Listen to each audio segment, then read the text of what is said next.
Hello friends, competition मंत्र classes में आपका स्वागत है।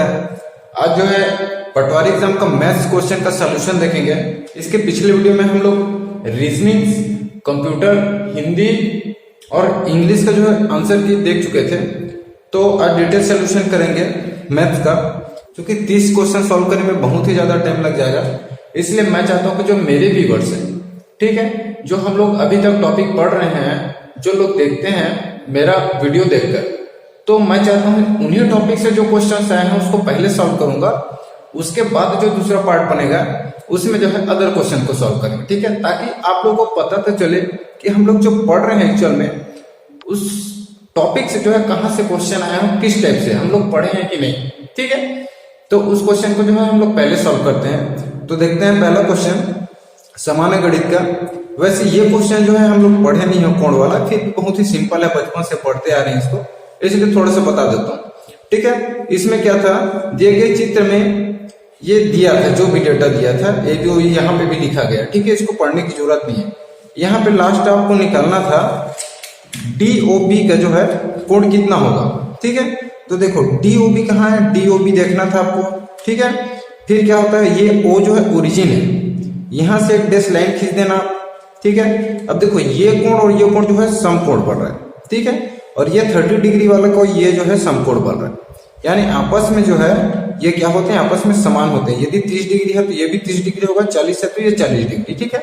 और क्वेश्चन में पूछा गया था कोण DOB कितना होगा, तो 40 और 30 को आपको जोड़ देना था, ठीक है। 40 प्लस 30 कितना हो जाएगा, 70, यानी आपका आंसर ऑप्शन जो है C जो है करेक्ट हो जाएगा। अगला क्वेश्चन, ये भी हम लोग पढ़े थे इस टाइप के क्वेश्चन, बहुत ही सिंपल है, ये सिंप्लीफिकेशन पार्ट में अपन देखे थे, ठीक है। तो इसमें क्या दिया है, दिए गए भिन्न का मान ज्ञात करना है आपको। तो यहाँ पे क्या सही के रूप में दिया गया क्वेश्चन को, तो इसको आपको सिंप्लीफाई करना था। कैसे कर सकते हैं इसको, जो सामने है नीचे हर से गुणा हो जाता है, 3 दूनी 6 7 8, यानी 8/3 हो जाएगा।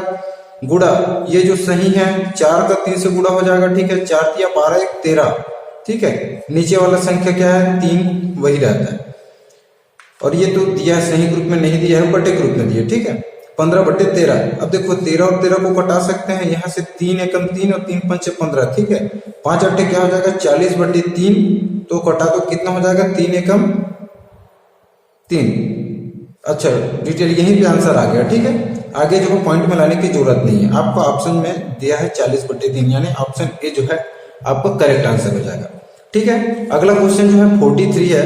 इसमें क्या है, यदि एक बेलन की त्रिज्या दुगनी कर दी जाए, ये भी हम लोग अभी बेलन वगैरह नहीं पढ़े हैं, क्योंकि मैथ्स में आधा टॉपिक ही कवर कर पाए हैं। मेरा नया चैनल है तो सभी टॉपिक नहीं हो पाया है, आगे हम लोग इसको देखेंगे। फिर भी ये जो है क्वेश्चन ही थे, जीके पोर्शन टाइप का क्वेश्चन था, ठीक है।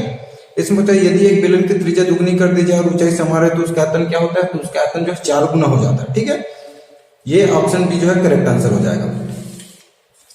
अगला क्वेश्चन जो हम लोग पढ़ चुके हैं उसमें से आया था ये सिंप्लीफिकेशन का ही है। बहुत सारे क्वेश्चन जो हैं इस बार के ऐसे क्वेश्चन से 3-4 क्वेश्चन जो है उसका आंसर जो है एक्चुअल में सेम नहीं आ रहा है। 2-3 क्वेश्चन है, उसके बारे में भी हम लोग डिस्कस करेंगे। लेकिन इस बार का क्वेश्चन जो है बहुत ही इजी लेवल का था, ठीक है। यदि आप देखो अक्सर कई स्टूडेंट्स के पास क्या होता है, कई लोग ट्रिक्स पढ़ के गए रहते हैं और वहां भूल जाते हैं। तो मैं इसीलिए आपको प्रीफर करता हूं कि आप डिटेल सॉल्यूशन पढ़िए, आपके पास दिमाग में आके कि आपको कैसे सॉल्व करना है, ठीक है। जैसे ये क्वेश्चन दिया हुआ था, ठीक है, हम लोग मिलता जुलता पढ़े हैं। क्या दिया है, P, ये 3 दूनी 6 हो जाएगा, आपस में जो ब्रैकेट के बाहर में रहता है घात, तो आपस में क्या हो जाती है, गुणा हो जाती है। तो P की घात क्या हो जाएगी, 3 दूनी 6 हो जाएगी, गुणा P की घात 4, ठीक है, बटे P की घात 9। अब ये गुणा के रूप में है तो आपस में ये क्या हो जाएगी, जुड़ जाएगी, ठीक है। ब्रैकेट वाला के अंदर में गुणा होती है यदि सेम संख्या नीचे में है, ठीक है, और ऊपर में घात वाली संख्या अलग अलग है और गुणा है बीच में साइन, तो आपस में क्या होती है, जुड़ जाती है। तो क्या हो जाएगा, P की घात 6 और 4 क्या हो जाएगी, 10 हो जाएगी, ठीक है, बटे P की घात 9 तो P जो है कट जाएगा, एक P आपके पास बढ़ जाएगा, ठीक है। तो क्या हो जाएगा, P की घात 1 हो जाएगा। तो यहाँ पे जो है दिया था इक्वल में P = R, ठीक है। तो R की जगह में क्या आ रहा है, P की घात 1, ठीक है। तो एक आपका आंसर ए जो है करेक्ट आंसर हो जाएगा। अगला क्वेश्चन देखते हैं 47 नंबर। ये भी सिंप्लीफिकेशन की ही क्वेश्चन है, ठीक है। इसको कैसे सॉल्व करने हैं, तो जब भी ऐसा डेटा आएगा ऊपर में तो उसको आपको नीचे वाले हर को तोड़ना रहता है समान संख्या में। ऐसा आपको अंक ढूंढना है जिससे दोनों जो है टूट सके, ठीक है। तो 1296 कितने बार लगेगा, जैसे 36 6 बार में जा रहा है, 6 6 के 36, ठीक है। तो निश्चित रूप से 6 से ही जाएगा, ठीक है। तो 6 6 के 36, 6 के घात 4 बार में हम तोड़ेंगे तो ये आ जाएगा 1296, ठीक है। तो उसको कैसे लिख सकते हैं, 6 की घात 4 और 0.75 लिख सकते हैं इसको, ठीक है। 1296 को तोड़ दिए, उसी प्रकार 36 को 6 की घात 2 और -1 है बाहर में, यानी -1 गुणा हो जाएगा ब्रैकेट में। चलो -1 एक बार और लिख देते हैं, ठीक है। फिर ये क्या हो जाएगा, 4 का गुणा 0.75 से करोगे कितना हो जाएगा, 0.75 गुणा 4 करते हैं, 5 चौक 20 की शून्य हासिल है 2, 7 चौक 28 29 30 हो रहा है। और कितने संख्या के बाद दशमलव की, 2 संख्या के पहले, ठीक है, यानी 2 संख्या यानी 3 आ गई, ठीक है। तो इसको कैसे लिख सकते हैं हम, 6 की घात 3, ठीक है। जस्ट आपस में गुणा कराएं इसका घात में, ठीक है। जैसे यहाँ पे कराए थे 3 और 2 का, ठीक है, वही गुणा हुआ। गुणा 6 की घात क्या हो जाएगी, 2 और -1 आपस में गुणा होकर -2 हो गई। अब जब भी हर वाली संख्या समान रहेगी तो ऊपर वाली क्या हो जाती है, जुड़ जाती है, घट जाती है, ठीक है। तो 3 - 2 हो जाएगी, ठीक है। फिर 3 में से 2 गए, कितना बचा, 6 की घात 1, ठीक है। और किसी भी संख्या की घात में 1 होता है तो वो संख्या जो है 6 ही होगी, ठीक है। किसी भी संख्या की घात में 1 है तो उसका आंसर वही होता है, ठीक है। उसका कोई वैल्यू नहीं जाता यहाँ पे 1 का, इसलिए आपका आंसर जो है बी जो है करेक्ट हो जाएगा, ठीक है। और ये तो पढ़े नहीं साधारण व्यास, तो इसको भी सॉल्व नहीं करते हैं, ठीक। अगला क्वेश्चन देखते हैं 56, ठीक है। यदि किसी संख्या का 40% 20 है तो उस संख्या का 25% कितना होगा, ठीक है। तो क्या बोला है, जब भी परसेंट में ऐसा दिया रहेगा, परसेंट के इक्वल में कोई संख्या, तो आपको क्या करना है, 40% बराबर क्या दिया हुआ है, 20, ठीक है। तो 1% की हमेशा वैल्यू निकाल लेना है, ये सिंपल तरीका है सॉल्व करने का, ठीक है। तो 1% निकालोगे 20/40 हो जाएगा, 20 एकम 20 दूनी 1/2 यानी 0.5 हो गया, 1% बराबर 0.5, ठीक है। तो क्या बोला है, उस संख्या का 25% कितना होगा, तो जब 1% की वैल्यू 0.5 निकल गई तो 25% की क्या हो जाएगी, 25 से गुणा कर देंगे, ठीक है। 0.5 गुणा 25 से, ठीक है। तो क्या हो जाएगा, इसका आंसर आ जाएगा 5 5 25 की 5 हासिल आई 2 और 5 शून्य शून्य यानी 2, 5 दूनी 10, ठीक है। क्या हो गया, 125, ठीक है। लेकिन 2 संख्या बाद दशमलव है, एक संख्या के बाद दशमलव है, एक संख्या बाद दशमलव लगा देंगे, ठीक है। तो क्या हो जाएगा 12.5 यानी 12.5 आपका क्या हो जाएगा, 56 कड़ी आंसर हो जाएगा, ठीक है। अगला क्वेश्चन देखते हैं। अगला क्वेश्चन दिया है समरूप त्रिभुज, अरे यार इसी में सॉल्यूशन हो गया, चलो ठीक है। समरूप त्रिभुज PQR और त्रिभुज DEF की भुजाएं 5:6 के अनुपात में, यदि त्रिभुज PQR का क्षेत्रफल 75 सेंटीमीटर के बराबर है तो त्रिभुज DEF का क्षेत्रफल क्या होगा, ठीक है। तो इसको कैसे सॉल्व करेंगे, देखो एक्चुअल में ये जो है रेशियो का जो है क्वेश्चन है, देखने पे ऐसा लग रहा है कि ये कोई ज्यामिति संरचना से रिलेटेड क्वेश्चन है, एक्चुअल में ये अनुपात का क्वेश्चन है, ठीक है। यहाँ पे 2 ठोक दिया हुआ है, त्रिभुज PQR बराबर क्या है और DAF, दोनों का अनुपात कितना 5:5 है और इसका 75 सेंटीमीटर स्क्वायर इसका क्षेत्रफल दिया हुआ है, ठीक है। और दोनों का अनुपात कितने दिया हुआ है, 5:6 दिया हुआ है, ठीक है। तो ये जो 5 है वो किसका है, त्रिभुज PQR का, और उसका क्षेत्रफल 75 सेंटीमीटर दिया हुआ है। तो हम लोग निकाल सकते हैं रेशियो, ठीक है। तो रेशियो कैसे निकालते हैं, 75/5 कर देंगे इसका अनुपात और जो क्षेत्रफल है उसमें भाग दे देंगे, ठीक है। तो 15×5 = 75 होता है, 15 आ गई, ठीक है। अब जब हमको इसका रेशियो पता चल गया, 1 भाग का मान पता चल गया, ठीक है, तो 6 भाग का मान निकाल लेंगे, ठीक है। तो दूसरा पूछा है त्रिभुज DEF का, तो उसका अनुपात तो हमको पता है 6 अनुपात में, जब ये 5:75 हो रहा है तो 6 अनुपात यानी 1 एक्स्ट्रा में क्या हो जाएगी, 1 अनुपात बराबर 15 है, तो 6 अनुपात में क्या हो जाएगी, 15 जुड़ जाएगी। ठीक है। तो 15 गुणा 6 कर दो, 15 6 के 90 सेंटीमीटर स्क्वायर, ये आपका बी जो है आंसर हो जाएगा। ठीक है। और अगला क्वेश्चन जो पढ़ चुके हैं जिस टाइप के पैटर्न के, उसको देख लेते हैं। ये सब नहीं पढ़े अभी।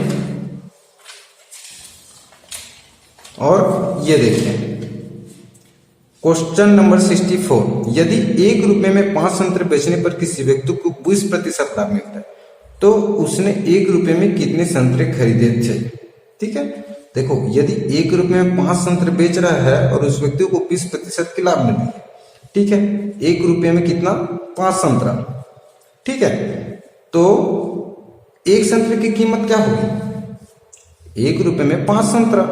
ठीक है। तो 1 संतरे की कीमत क्या हो जाएगी, 20 पैसे हो जाएगी। 20 पैसे होगी तभी तो, क्योंकि 1 रुपया में 100 पैसा होता है ना। ठीक है।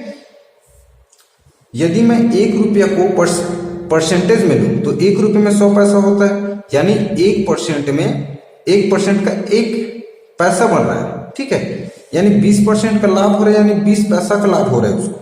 ठीक है। क्वेश्चन बोला है 20% लाभ मिलता है। 1% बराबर यदि मैं 1 रुपया का निकालता हूं, यदि पैसों में कन्वर्ट करूं तो 1 पैसा होता है, तो 20% बराबर 20 पैसा। ठीक है। तो वो 6 खर संतरा जो है 1 रुपए में खरीदेगा तभी तो उसको 20% की लाभ होगी, यानी 20 पैसे की लाभ होगी। ठीक है। तो इसका करेक्ट आंसर जो है डी हो जाएगा। ठीक है। इसमें ज्यादा सॉल्व करने की जरूरत नहीं है, दिमागी आप दिमाग से भी सॉल्व कर सकते हो। ठीक है। और 66 को देख लेते हैं, क्योंकि परिमेय संख्याओं जो है परिमेय अपरिमेय पढ़े थे लेकिन इतना डिटेल्स में नहीं पढ़े थे, उसके लिए सॉरी। तो यहाँ पे आया है 2 परिमेय संख्याओं का गुणनफल क्या होता है, तो हमेशा परिमेय संख्या होती है। ठीक है। कई लोग सी को मार मार के आए हैं कंफ्यूजन में कि ये तथा बी दिया है, तो ऑप्शन में ज्यादातर चांसेस रहते हैं सही होने का, तो वो जो करके हैं वो गलत हो जाएगा। हमेशा परिमेय संख्या होती है, इसको याद रखना है। ठीक है। ये जो थ्योरी से पूछ दिया गया है एक्चुअल में।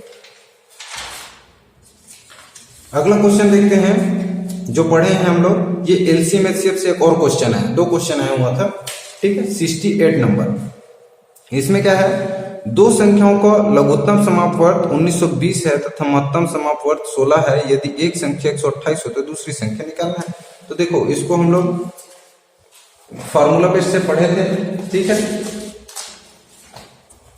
फार्मूला बेस से पढ़े थे ऐसे क्वेश्चन को। ठीक है। तो उसको कैसे सॉल्व करते थे, इसका फार्मूला क्या होता है, एलसीएम बराबर क्या होता है, फर्स्ट नंबर गुणा, ये क्वेश्चन हम लोग पढ़ चुके हैं। ठीक है। बस डेटा बस चेंजेस है। ठीक है। Second number divided by HCF होता है। ठीक है। तो एलसीएम गुणा एचसीएफ बराबर क्या हो जाएगा, फर्स्ट नंबर, ये फार्मूला है लेकिन हमको निकालना क्या चीज है इसमें, दूसरी संख्या, यानी सेकंड नंबर निकालना है, तो सबको पक्षांतर कर देंगे। तो एलसीएम एचसीएफ इधर ले गए। ठीक है। यहीं से बना देते हैं। सेकंड नंबर बराबर क्या हो जाएगा, ये जो है एलसीएम इधर जाके गुणा हो जाएगा, एलसीएम इंटू एचसीएफ। ठीक है। डिवाइडेड बाई सेकंड नंबर निकालना है तो फर्स्ट को क्या करेंगे, नीचे भेज देंगे इसका। ठीक है। यानी क्या हो जाएगा, फर्स्ट नंबर हो जाएगा। ये फार्मूला था हम। ठीक है। ऐसे ही सॉल्व करते थे। अब सभी डेटा आपके पास मौजूद है सिवाय सेकंड नंबर का, तो निकल जाएगा। एलसीएम कितना दिया हुआ है, एलसीएम में लघुत्तम समापवर्त 1920 दिया है, गुणा एचसीएफ कितना दिया हुआ है, तो एचसीएफ आपका 16 दिया है। और यदि संख्या क्या है, फर्स्ट संख्या 128 हो तो दूसरी संख्या निकालना है। ठीक है। तो इसको कटा लो। इसको कटा लें, कैसे कटाएंगे, 2 से कटाते हैं सिंपल डेटा से। ठीक है। 2 निया 18, 1 2 छक्के और 2 शून्य। ठीक है। 2 छक्के 2 चौक,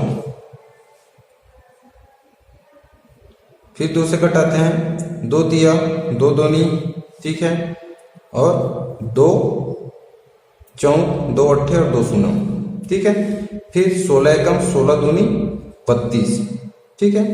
2 बज गया, 2 एकम 2 दूनी और 2 चौक और 2 शून्य, 240 इसका आंसर हो जाएगा। ठीक है। यानी ऑप्शन नंबर जो है बी आपका क्या हो जाएगा, करेक्ट हो जाएगा इसका। ठीक है। अगला क्वेश्चन है जो 69, उसको देख लेते हैं। सबसे कम से शुरू कर संख्याओं को बढ़ते क्रम में लिखिए। ठीक है। तो इसको कैसे सॉल्व करेंगे, सबसे कम। ठीक है। तो सबसे पहले हम देखो स्क्वायर फॉर्म में दिया है, ठीक है, 2 स्क्वायर फॉर्म में दिया है तो इसको भी हम स्क्वायर फॉर्म में अप्रॉक्स ले, जैसे रूट का तो 10 हो जाएगा, पता है 10 के स्क्वायर, ठीक है, तो 3 के स्क्वायर 10 के स्क्वायर फॉर्म में, ठीक है, 10 के स्क्वायर 4 के स्क्वायर, और इसको अप्रॉक्स 80 का नहीं पता है हमको, 80 का स्क्वायर नहीं होता है, तो उसके अप्रॉक्स इसको पहले कौन सा वर्ग होता है, ठीक है, 9 ये 81 होता है, यानी 8 8 64, लगभग 8 का वर्ग आएगा, ठीक है, और पॉइंट में आएगा, ये 8 के वर्ग में आएगा, ठीक है, अभी रूट नहीं हटा है, रूट है अभी सब, ठीक है, कुछ और आएगा एक्स्ट्रा। यदि हम यहाँ से रूट निकाल देते हैं तो 3 का वर्ग यानी 3 3 9 हो गया, ठीक है, ये क्या हो जाएगा, हटा देंगे वर्ग को तो 10 हो जाएगा, ये जो है 4 चौक 16 हो जाएगा, ठीक है, 4 गुणा 4 यानी 16 हो गया, और यहाँ पे क्या हो जाएगा, ये 80 जो है 8 8 64 यानी 8 बाहर आ जाएगा, बाकी जो भी बचे है रूट में रहेगा, यानी छोटा डेटा पॉइंट में आएगा, ठीक है, आगे आपको नहीं देखना है, यही से पता चल जा रहा है कौन सबसे छोटा है कौन सबसे बड़ा है, तो जो 8 वाला डेटा है वो सबसे छोटा है, यानी कि 80, रूट 80 जो है सबसे छोटा है यहाँ पे, ठीक है, बाकी ये 9 है बड़ा है, ठीक है, तो रूट 80 जो सामने में है वही आपका आंसर हो जाएगा, सबसे छोटे से बढ़ते क्रम में जाना है, ठीक है, तो ये आपका ऑप्शन ए जो है करेक्ट आंसर है इसका। अगला क्वेश्चन देखते हैं 70 क्वेश्चन, 500 से 1000 के बीच 6 से विभाजित होने वाली संख्याओं की संख्या क्या है। तो इस टाइप के क्वेश्चन हम लोग देख चुके हैं, ठीक है, नंबर सिस्टम में देखे हैं, नंबर सिस्टम सेकेंड पार्ट है, ठीक है, तो इसको कैसे सॉल्व करते हैं, तो देखो क्या बोला है, 500 से 1000 के बीच 6 से विभाजित होने वाली संख्याओं की संख्या, इसमें कोई ट्रिक्स नहीं है, सिर्फ आपको थोड़ा सा दिमाग लगाने की जरूरत है। बहुत सारे क्वेश्चंस इस बार एग्जाम में ऐसे आए जो लोग बुक से और ट्रिक्स पढ़ के गए उनसे नहीं बन पाया। 6 से विभाजित जो है 500 के बाद जस्ट कौन सा आता है, 501 आता है, 501 जो है 6 से विभाजित नहीं होता है, यानी सम संख्या होता है, ठीक है, तो सम संख्या कौन सी होती है, 502 और 1000 के बीच में आपको निकालना है, ठीक है, तो 502 और 1000 के बीच में निकालना है, तो 1000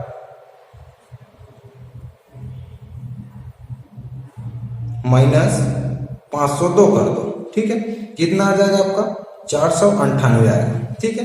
अब इस 498 में हमको देखना है 6 से विभाजित होने वाली संख्या, ये क्यों किए, क्योंकि 500 और 1000 के बीच पूछा था, 501 तो विभाजित होता नहीं है, 500 के जस्ट बाद जो है सम संख्या 502 है, 502 से 1000 के बीच में आपको निकालना है, तो क्या करना है, 1000 में माइनस कर देंगे 502 को, कितना है आपका 498, ठीक है। 498 को जो है क्या बोला, 6 से विभाजित होने संख्याओं की संख्या निकालना है, 6 से क्या कर देंगे डिवाइड, ठीक है, 6 8 48 हो जाएगा, 1 6 दिया 18, यानी 83 जो है आपका सी जो है करेक्ट आंसर हो जाएगा, ठीक है। तो बाकी जो मैथ्स के बहुत सारे क्वेश्चंस बचे हुए हैं, तो वो जो क्वेश्चंस हैं अभी हम लोग टॉपिक में नहीं देखे, फिर भी उसका सॉल्यूशन मैं आपको अगली वीडियो में बताऊंगा।